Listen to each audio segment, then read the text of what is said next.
Good morning. आज हम क्या करेंगे कि दादा बने खिलाड़ी चैप्टर हम लोगों ने पढ़ा था ना, उसका पीडीएफ मैंने सेंड नहीं किया था, अभी पीडीएफ सेंड करने जा रही हूँ। तो मैंने सोचा कि पहले आपको एक्सप्लेन करके बता दूँ, क्योंकि बहुत सारे एमसीक्यूज़ हैं जो मैंने खुद से बना कर लिखे हैं और सही गलत भी है, तो मैं बोलती जाऊँगी तो आपको कोई पढ़ने में और समझने में प्रॉब्लम नहीं होगी, है ना।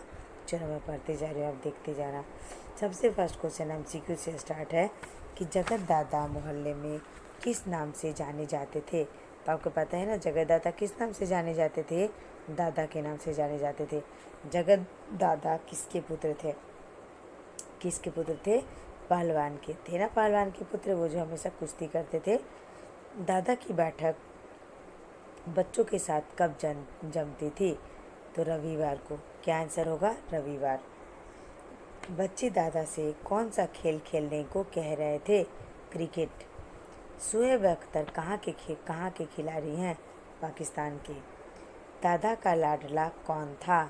तो नमन था। कौन था दादा का लाडला? नमन था। फिर से मैं बोल रही हूँ, ध्यान से देखना है ना। जगत दादा मोहल्ले में किस नाम से जाने जाते थे? तो दादा के नाम से। जगत दादा किसके पुत्र थे? पहलवान के। दादा की बैठक बच्चों के साथ कब जमती थी? तो रविवार को। बच्चे दादा से कौन सा खेल खेलने को कह रहे थे? क्रिकेट। शोएब अख्तर कहाँ के खिलाड़ी हैं? पाकिस्तान के। दादा का लाडला कौन था? नमन था। ओके, नेक्स्ट अब है खाली जगहों को भरो। बेटा मैंने पहले ही बताया है कि चाहे वो खाली जगह हो, चाहे वो एमसीक्यूज हो, आपको उसको हर फॉर्म में लर्न करना है। तो हो सकता है कि जब ये जो फिल इन द ब्लैंक्स है उसको मैं एमसीक्यूज में दे दूँ, है ना। तो आप ये मत बोलना कि मैम आपने तो इसे फिल इन द ब्लैंक्स में दिया था। अगर क्वेश्चन सिर्फ एमसीक्यूज पूछने हैं तो मैं फिल इन द ब्लैंक्स को भी एमसीक्यूज में कन्वर्ट कर सकती हूँ। ओके, तो ध्यान रखना है ना। अब खाली जगहों को भरो में है, अरे अपना फिल इन द ब्लैंक्स चल जाए तो समझो वर्ल्ड कप हमारा। कौन चल जाए? सचिन तेंदुलकर की बात हो रही है। ये कहानी तो बहुत पहले लिखी गई है ना, जब सचिन खेलते थे तब, इसलिए ऐसा कहा गया है कि अरे अपना सचिन चल जाए तो समझो वर्ल्ड कप हमारा। बच्चे भी खुश होकर फिल इन द ब्लैंक्स के बारे में बता रहे थे। किसके बारे में बता रहे थे? क्रिकेट के बारे में बता रहे थे। लेकिन यह तो मेरे फिल इन द ब्लैंक्स का टाइम है, दादा ने बहाना बनाया। तो लेकिन यह तो मेरी किसका टाइम है? कसरत का टाइम है, ऐसा दादा ने बहाना बनाया। फिल इन द ब्लैंक्स में कसरत आएगा। पहले ओवर के पहले गेंद पर दादा फिल इन द ब्लैंक्स हो गए। क्या हो गए थे? आपको याद है ना, पहले ओवर के पहले बॉल पे ही दादा क्या हो गए थे? बोल्ड हो गए थे, है ना। जिसका काम उसी को फिल इन द ब्लैंक्स साजे, है ना। फिर से देखो मैं बोल रही हूँ, अपना फिल इन द ब्लैंक्स चल जाए तो समझो वर्ल्ड कप हमारा, सचिन। बच्चे भी खुश होकर क्रिकेट के बारे में बता रहे थे। लेकिन यह तो मेरे कसरत का टाइम है, दादा ने बहाना बनाया। पहले ओवर के पहले गेंद पर दादा क्या हो गए थे? बोल्ड हो गए थे। जिसका काम उसी को साजे। ओके, ये हो गया आपका फिल इन द ब्लैंक्स। और पहले था एमसीक्यूज, लेकिन मैंने बोला है कि किसी कोई एमसीक्यूज हो या फिल इन द ब्लैंक्स हो, हर फॉर्म में आपको लर्न करके रखना है।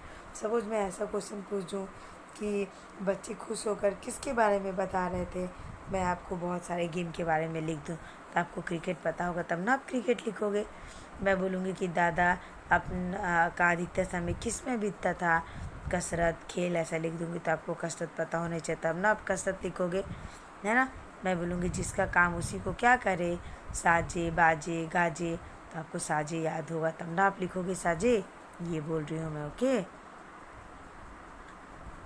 ठीक है। फिर से एक बार देखो, जगत दादा मोहल्ले में किस नाम से जाने जाते थे? तो दादा। जगत दादा किसके पुत्र थे? तो पहलवान के। दादा की बैठक बच्चों के साथ कब जमती थी? रविवार को। बच्चे दादा से कौन सा खेल खेलने को कह रहे थे? क्रिकेट। शोएब अख्तर कहाँ के खिलाड़ी हैं? पाकिस्तान के। दादा का लाडला कौन था? नमन। अब है खाली जगहों को भरो। अरे अपना फिल इन द ब्लैंक्स चल जाए तो समझो वर्ल्ड कप हमारा, सचिन। बच्चे भी खुश होकर फिल इन द ब्लैंक्स के बारे में बातें कर रहे थे। क्रिकेट। लेकिन यह तो मेरे फिल इन द ब्लैंक्स का टाइम है, कसरत, एक्सरसाइज। पहले ओवर के पहले गेंद पर दादा बोल्ड हो गए, जिसका काम उसी को साझे। अब देखो सही गलत लिखना है आपको। किसी को ज़रूरत पड़ती तो जगत दादा मदद नहीं करते। बताओ सही है कि गलत? जगत दादा मदद करते थे कि नहीं? हाँ गलत, क्योंकि जगत दादा हर किसी का मदद करने के लिए हमेशा तैयार रहते थे। तो ये जो वाक्य क्या है? गलत है। जगत दादा मोहल्ले में भाई के नाम से जाने जाते थे। बताओ क्या जगत दादा मोहल्ले में भाई के नाम से जाने जाते थे? ये भी गलत, वो तो दादा के नाम से जाने जाते थे, है ना। सारे मोहल्ले में फुटबॉल छा गया। गलत की सही? सही है ना। गलत की सही? गलत ना। सारे मोहल्ले में क्या छा गया था? क्रिकेट ना, क्योंकि उस समय वर्ल्ड कप होने वाला था। तो ये सेंटेंस भी क्या है? गलत है। जगत दादा बच्चों के साथ क्रिकेट खेलने को तैयार हो गए। सही। लास्ट में जब बच्चों ने बहुत जिद किया तो जगत दादा को बच्चों की जिद के सामने क्या करना? हार मानना पड़ा और वो तैयार हो गए। अब देखो फिर से मैं बोलती हूँ सही गलत। किसी को ज़रूरत पड़ती तो जगत दादा मदद नहीं करते थे, ये गलत है। अब सारे मोहल्ले में फुटबॉल छा गया, ये भी गलत है। सारे मोहल्ले में क्रिकेट छा गया था। जगत दादा बच्चों के साथ क्रिकेट खेलने के लिए तैयार हो गए, सही बात है। किसने किससे कहा?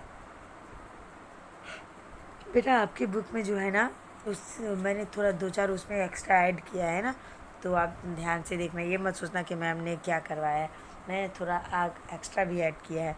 दादा आपने कभी क्रिकेट खेला है? ये किसने कहा था? रोहित ने दादा से कहा। दादा आपने कभी क्रिकेट खेला है? यह वाक्य रोहित ने दादा से कहा। रात में जब मैं बल्ला पकड़ता था तो दूसरी टीम डर जाती थी। ये वाक्य किसने कहा?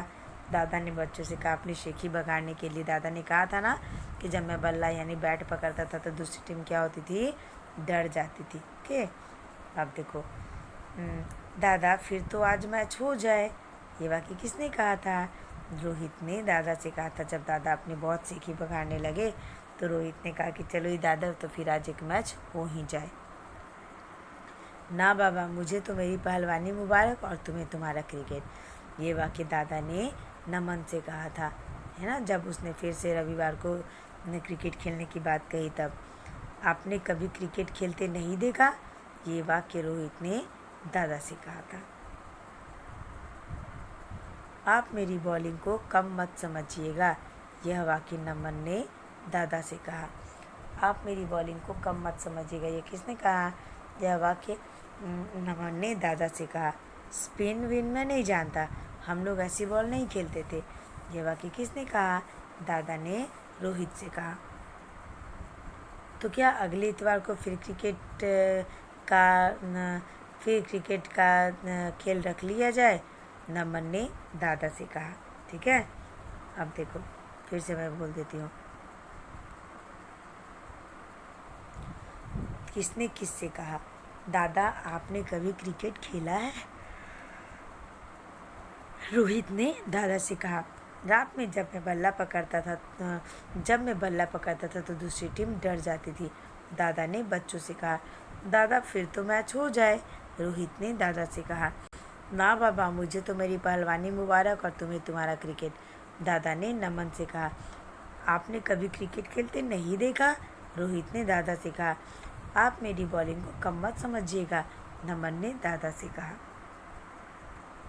स्पिन विन मैं नहीं जानता, हम लोग ऐसी बॉल नहीं खेलते थे, दादा ने रोहित से कहा। तो क्या अगले इतवार को फिर क्रिकेट का मैच रखा जाए, क्रिकेट का खेल रख ले, ये नमन ने दादा से कहा। ठीक है,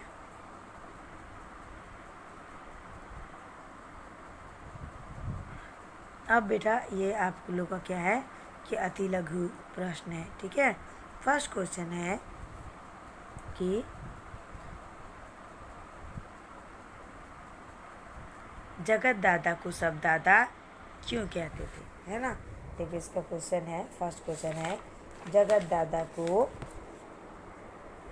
सब दादा के नाम से क्यों जानते थे? तो इसका आंसर होगा जगत दादा को सब दादा इसलिए कहते थे क्योंकि उनका यही नाम लोगों के बीच प्रचलित था।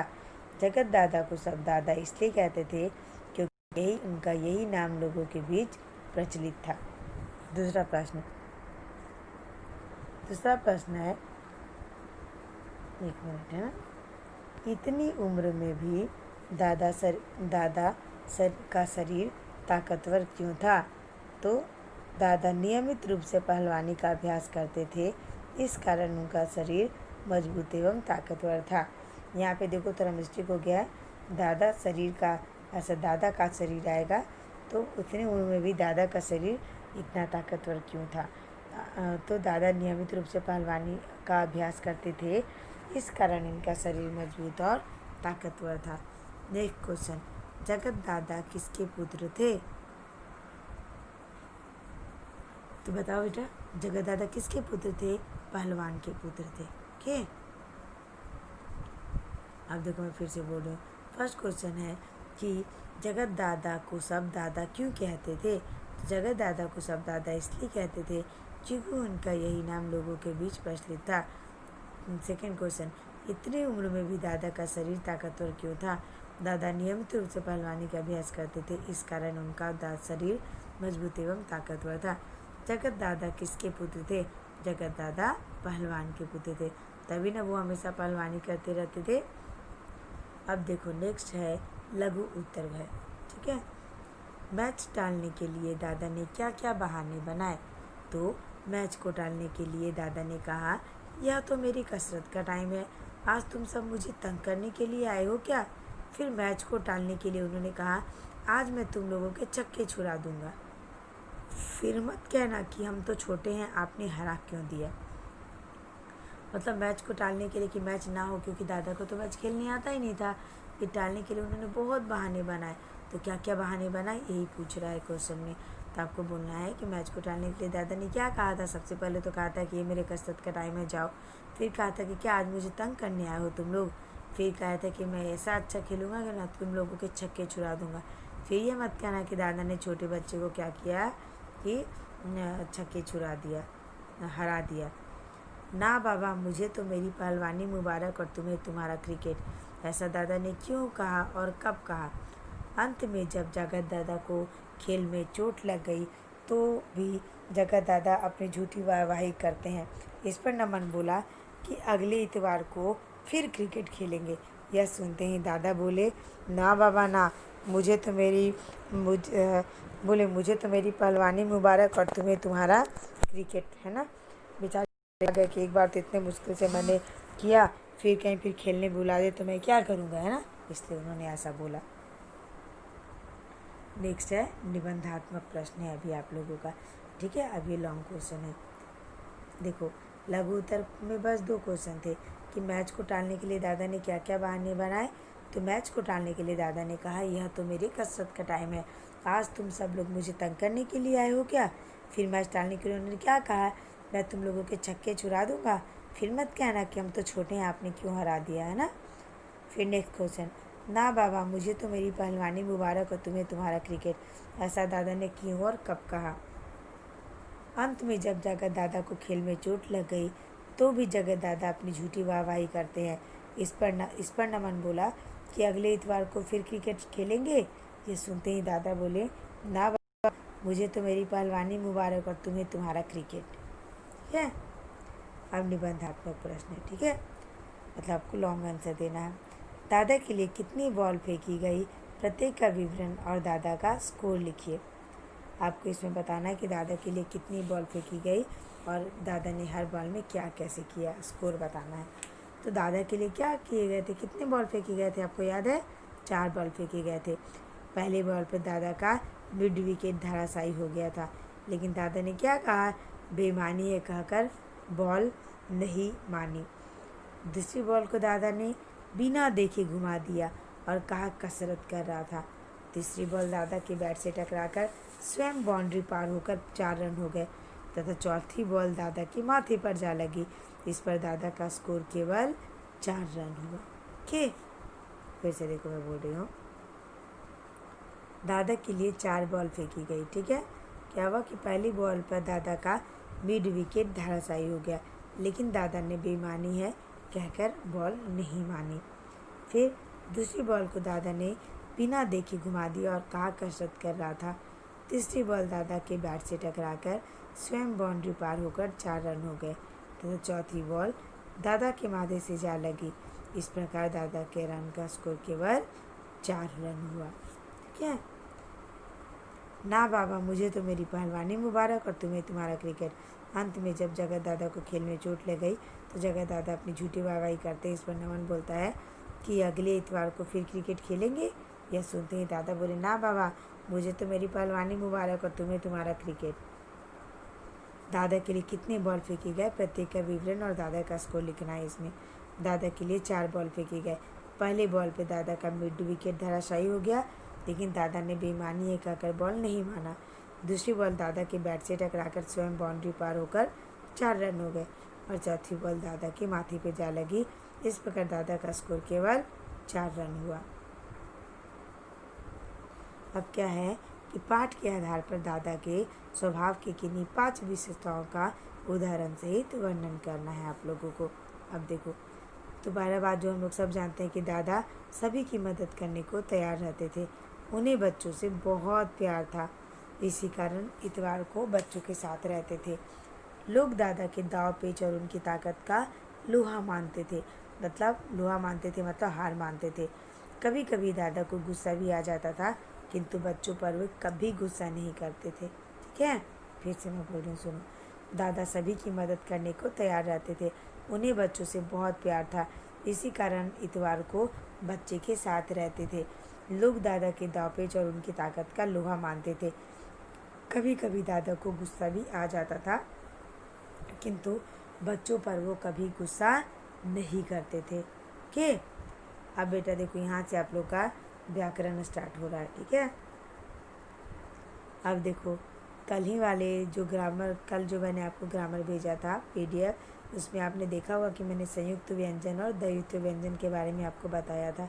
देखो, यही चैप्टर मैंने देखा था तो आपको वो सेंड किया ताकि आप पहले जान जाओ कि संयुक्त व्यंजन और द्वैत व्यंजन क्या है, उसके बाद ही पढ़ना। तो आप करोगे तो आपको ईजी होगा। देखो, एक से अधिक व्यंजन के मेल से बनने वाले व्यंजन संयुक्त व्यंजन कहलाते हैं। आपको पता है को बहुत सारे ऐसे वर्ण हैं जिसमें एक से अधिक व्यंजन आते हैं। ऐसे ही तो जिसमें एक से अधिक व्यंजन का मेल हो वैसे व्यंजन क्या कहलाते हैं, संयुक्त व्यंजन कहलाते हैं। तथा जब एक ही व्यंजन का 2 बार प्रयोग होता है तो उसे द्वित्व व्यंजन कहते हैं। अब याद रखना, जो व्यंजन 2 व्यंजन मिलकर बनते हैं उस संयुक्त व्यंजन, लेकिन जब एक ही व्यंजन का 2 बार प्रयोग होता है तो वो द्वित्व व्यंजन कहलाते हैं। अभी देखो, एग्जाम्पल से साफ हो जाएगा। संयुक्त व्यंजन देखो, छ मैंने आज ही के PDF में भेजा है कि क, श और अ मिलकर छ बनाते हैं। त्र, त और र और अ मिलकर त्र बनाते हैं। श्र, फिर ये है श्र, है ना, तलाबिश र अ मिलकर श्र बनाते हैं। मैंने आपको भेजा है आज PDF, ध्यान से पढ़ लेना उसको। जो वर्ण विच्छेदन जहाँ है ना, उसमें मैंने त्र, छ, क्य संयुक्त व्यंजन के सारे वर्ण कैसे मिलकर बने मैंने उसमें आपको सेंड किया है, तो देख लेना ये संयुक्त व्यंजन किससे किससे मिलकर, कौन कौन से 2 व्यंजन से मिलकर बने हैं। ठीक है, और द्वित्व व्यंजन तो आपको पता ही चल जाएगा, जहाँ जो एक ही व्यंजन का 2 बार प्रयोग हो, जैसे आधा त पूरा त, आधा च पूरा च, आधा स पूरा स, आधा क पूरा क, तो ये हो गया द्वित्व व्यंजन। ये तो पहचानना बहुत ईजी है, जहाँ आपको एक ही व्यंजन का 2 बार प्रयोग नजर आए वो द्वित्व व्यंजन। लेकिन संयुक्त व्यंजन में व्यंजन नज़र नहीं आते हैं कि ये 2 व्यंजन से बने हैं, लेकिन आपको ये याद करना पड़ेगा कि छ, त्र, ज्ञ, श्र ये सब क्या हैं, 2 व्यंजन से मिलकर बने हुए हैं। नीचे लिखे संयुक्त व्यंजन वाले शब्दों और द्वित्व व्यंजन को अलग अलग करके लिखें। अब देखो संयुक्त व्यंजन, अब देखो पुत्र में त्र आ रहा है, यानी ये संयुक्त व्यंजन है।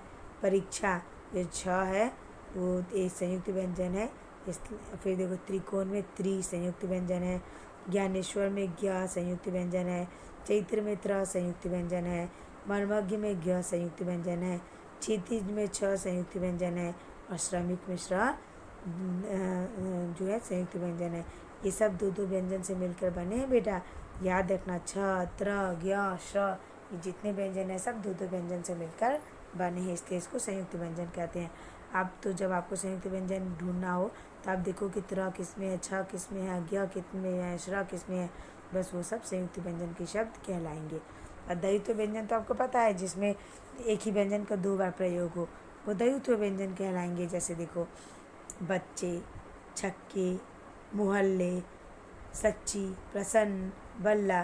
देखो, बच्चे में च 2 बार आया है, छक्के में क 2 बार आया है, मोहल्ले में ल 2 बार आया है, सच्ची में च 2 बार आया है, प्रसन्न में न 2 बार आया है, और बल्ला में ल 2 बार आया है। तो आपको दिक्कत नहीं होगा ना संयुक्त व्यंजन द्वैत व्यंजन पहचानने में। हाँ, ऐसे ही आसानी से पहचान लेना। कोई भी कन्फ्यूजन हो तो एक बार देख लेना कि मैम ने कैसे एक्सप्लेन किया है, ठीक है। अब इधर है बेटा, अनेक शब्दों के लिए एक शब्द, है ना। तो सबसे पहले आपको ये तो लर्न करना पड़ेगा। गेंद फेंकने वाला क्या कहलाता है? गेंदबाज। कुश्ती करने वाला क्या कहलाता है? पहलवान। जो क्रिकेट खेलता है क्या कहलाता है? क्रिकेटर। जिसके समान कोई दूसरा ना हो क्या कहलाता है? अद्वितीय। जो खेल में सर्वश्रेष्ठ हो क्या कहलाता है? चैम्पियन। ओके, फिर से देखो, गेंद फेंकने वाला गेंदबाज, कुश्ती करने वाला पहलवान, जो क्रिकेट खेलता हो क्रिकेटर, जिसके समान कोई दूसरा ना हो अद्वितीय, जो खेल में सर्वश्रेष्ठ हो वो चैम्पियन। याद रहेगा आप लोग को। अगर आप सामने होते तो मैं और एक्स्ट्रा भी करवाती, लेकिन अभी मैंने नहीं करवाया कि छोटा PDF है तो क्या बच्चे लिखेंगे, इसलिए। अब देखो, यहाँ पे आपको क्या करना है कि मूल शब्द, बहुत सारे शब्द दिए गए थे, उसमें से आपको मूल शब्द कौन है और सबसे पहले आपको शब्द निकालना है, उसमें मूल शब्द कौन है और प्रत्यय कौन है। तो मैंने इसका भी PDF आपको सेंड किया है, उपसर्ग और प्रत्यय का एक्सप्लेनेशन के साथ। मैंने बताया है उपसर्ग वो शब्दांश होते हैं जो किसी शब्द के आगे लगते हैं। वो शब्दांश का अपना कोई अर्थ नहीं होता है, लेकिन जब वो शब्द के साथ जुड़ते हैं तो अर्थ प्रकट करते हैं। और प्रत्यय में जो शब्दांश होता है वो शब्द के पीछे लगते हैं। ये भी शब्द नहीं होते हैं, शब्द का अंश होता है, टुकड़ा होता है, उसका कोई अपना अर्थ नहीं होता, लेकिन जब वो शब्द के पीछे जुड़ते हैं तो उसका दूसरा अर्थ बन जाता है। तो प्रत्यय है तो आपको कहाँ ढूंढना होगा? शब्द के पीछे ढूंढना होगा। तो सबसे पहले आप शब्द लिखोगे, फिर मूल शब्द क्या है तो उसमें प्रत्यय क्या है। ओके, अब देखो, जो पहला शब्द दिया हुआ आपका खिलाड़ी है, तो आपको पता है नहीं, मेन सब मूल शब्द उसमें क्या होगा? खेल होगा। और आरी जो पीछे से लगा है शब्दांश, वो प्रत्यय है, आरी। खेल मूल शब्द है और आरी प्रत्यय है। बेईमानी में देखो, बेईमान आपका मूल शब्द है और ई जो है वो प्रत्यय है। ओके, इक प्रत्यय बोलते हैं इसको। शौकीन में क्या? शौक आपका मूल शब्द है और इन प्रत्यय है। पहलवान आपका मूल शब्द है, पहल इसका मूल, पहलवान शब्द हुआ, पहल इसका मूल शब्द है और वान इसमें प्रत्यय लगा है। रविवार में रवि मूल शब्द है और वार जो है वो प्रत्यय है। तो अगर आपको उपसर्ग यही बोलता तो आप आगे ढूंढते, लेकिन प्रत्यय बोल रहा है तो शब्द के पीछे लगा होगा, तो आपको पीछे से ढूंढना होगा कि मूल शब्द क्या है और उसमें प्रत्यय कैसे लगा है। ठीक है, जैसे खिलाड़ी में मूल शब्द खेल है, प्रत्यय है आरी। बेईमानी में मूल शब्द है बेईमान और प्रत्यय है ई। शौकीन में मूल शब्द है शौक और प्रत्यय है इन। पहलवान में मूल शब्द है पहल, प्रत्यय है वान। रविवार में मूल शब्द है रवि, प्रत्यय है वार। ठीक है, अब देखो, अब नेक्स्ट है समुच्चय बोधक या योजक शब्द। अब देखो, इसका भी मैंने आपको PDF सेंड किया था। मैंने बोला था ना कि आपको समुच्चय बोधक पूछता है, इसलिए मैंने सेंड किया है। मैंने पहले आपको अव्यय बताया है, फिर अव्यय का भी समुच्चय बोधक होता है ये बताया है। तो आपको मैंने बताया है कि जो अव्यय 2 शब्दों या 2 पदों या 2 वाक्यों को जोड़ने का काम करते हैं उन्हें समुच्चय बोधक या योजक शब्द कहते हैं। याद रखना, जो अव्यय क्या है? जो कभी बदल लेना, है ना। मैंने आपको PDF में जो वीडियो सेंड किया है उसमें एग्जाम्पल भी बताया है। तो अगर आपको समुच्चय बोधक ना समझ में आए तो ग्रामर वाली वीडियो में जाना, जिसमें मैंने अव्यय भेजा है ना, उसी में समुच्चय बोधक भी है। एक बार देख लेना, सुन लेना तो क्लियर हो जाएगा। अव्यय वो होता है जो कभी बदलता नहीं है, चाहे क्रिया बदले, कर्ता बदले, लेकिन उसमें कभी कोई चेंजिंग नहीं आता है। जैसे मैंने एग्जांपल दिया था कि वे नाचेंगे, तुम नाच रहे हो, मैं नाचूंगा। ठीक है, लेकिन नाचना जो है वो कभी नहीं बदला, है ना। वही एग्जांपल याद करो। तो अव्यय जो कभी बदलता नहीं है। तो अव्यय में भी समुच्चय बोधक एक प्रकार है, भेद है कि जो 2 शब्दों या 2 पदों या 2 वाक्यों को जोड़ने का काम करता है उसे समुच्चय बोधक या योजक शब्द कहते हैं। जैसे परंतु, या, और, पता चल रहा ना आपको। मैंने उसमें बताया है कि परंतु या और सबका प्रयोग बताया है। अब इसमें देखो, इसके आधार पर आपका प्रश्न है कि कोष्ठक में से उचित समुच्चयबोधक शब्द छानकर खाली जगह को भरो। पहला है, जब मैं बल्ला पकड़ता था फिर इन द ब्लैंक्स तो दूसरी टीम डर जाती थी। तो आप लिखोगे यहाँ पर तो, क्या आएगा तो। मैं रीडिंग डालना भूल गई, याद रखना है तो से जुड़ा है, ये समुच्चयबोधक तो से बना है। बच्चे खुशी से चिल्लाए और ताली बजाने लगे, तो यहाँ पे और से जुड़ा है, समुच्चयबोधक क्या है, और है।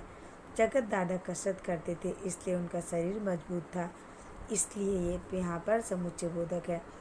मैं अभी क्रिकेट नहीं खेल सकता क्योंकि यह मेरी कसरत का समय है, यहाँ पे क्योंकि जो है वो समुच्चयबोधक है। ओके बेटा, अगर कोई भी कंफ्यूजन हो तो मैंने जो PDF सेंड किया है वो एक बार देख लेना, तो क्या हो जाएगा, आपका क्लियर हो जाएगा, है ना। फिर से मैं बताती हूँ। देखो, जब मैं बल्ला पकड़ता था तो यहाँ पे समुच्चयबोधक है, दूसरी टीम डर जाती थी। बच्चे खुशी से चिल्लाए और ताली बजने लगी, यहाँ पे जो और है वो समुच्चयबोधक है।